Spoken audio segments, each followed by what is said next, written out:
मंगल भवन मंगल हारी।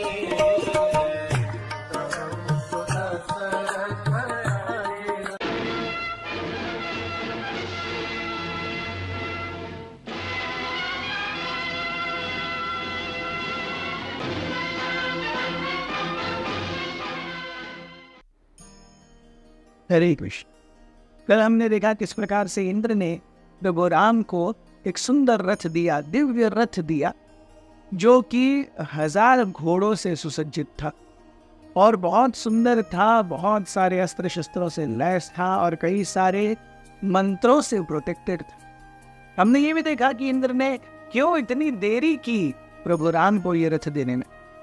जब 8वें दिन रावण बाहर आए, he was on a very beautiful chariot, जो बहुत सुंदर दिख रहा था।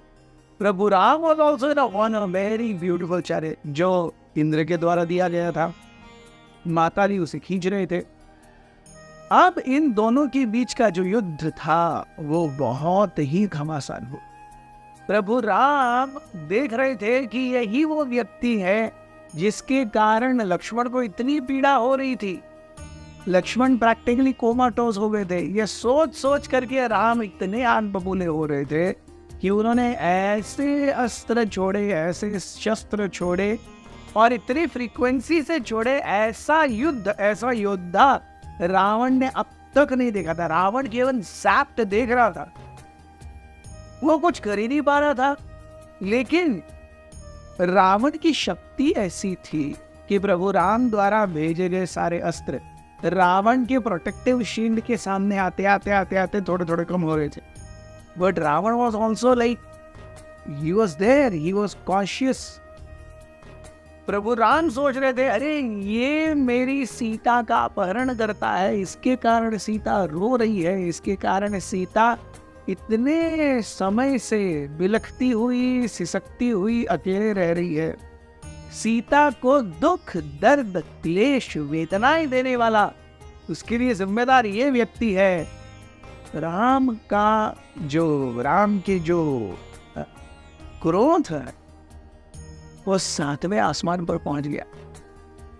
राम के शर से बाण, राम के धनुष से बाण ऐसे निकल रहे थे जैसे प्रैक्टिकली हाथ आरपीएम में चल रहे हो। Ravan was so badly wounded, so badly wounded. Ravan प्रयत्न कर रहा था काउंटरैक्ट करने का, लेकिन हो ही नहीं रहा था।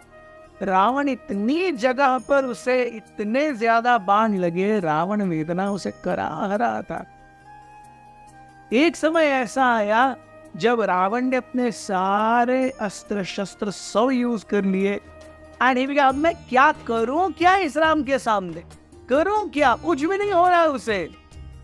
और ये सोच रहे हैं रावण, तब तक राम ने ऐसे शस्त्र मारे, ऐसे अस्त्र मारे, रावण प्रैक्टिकली मूर्छित हो करके रथ पर गिर गए। ये देखते हुए कि अरे रावण का शरीर काम नहीं कर रहा है, उनको बहुत ज्यादा चोटें आई हैं और कुछ भी हो सकता है, वेरी ट्रिकी सिचुएशन। रावण के सारथी ने तुरंत चांस देख करके रावण का रथ जो है वो युद्ध भूमि से बाहर लेके गए। और युद्ध भूमि से बाहर जहां पर देखा उन्होंने कोई चेज नहीं कर रहा है, Ravan is now little comfortable. Ravan के सारथी ने अच्छे से उनके शरीर को नीचे लेके गए, एकदम ठंड घास पर लिटाया, पास ही पानी से रावण को पानी पिला रहे हैं, उनकी आंखों पर पानी मार रहे हैं, उनके सारे बाण निकाले उन्होंने, उनके जितने घाव थे उनको पानी से धो रहे, क्योंकि अब कुछ नहीं और नहीं है, केवल पानी ही है। सो ये करते करते करते करते करते काफी समय के बाद रावण की आंखें थोड़ी सी खुली। जब रावण की आंखें खुली और उन्हें समझ में आया क्या हो गया है, he began chastising the Sarathi like left, right, center। उन्होंने कहा, अरे मूर्ख, तुमने ऐसा क्यों किया?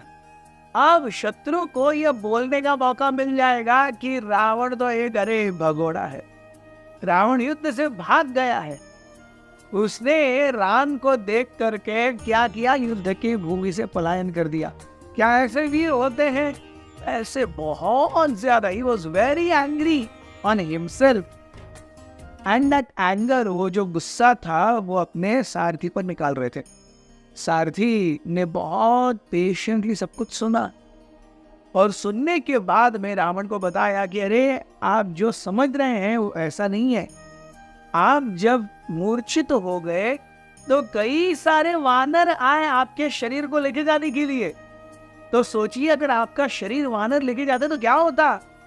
ऐसा नहीं है कि मैं जानबूझ कर के आया हूँ। जब राम ने आपके ऊपर अटैक किया, आप मूर्छित हो गए, आपका शरीर लेके जाने के लिए जब वानर आए तब मैं युद्धभूमि से बाहर आया हूँ।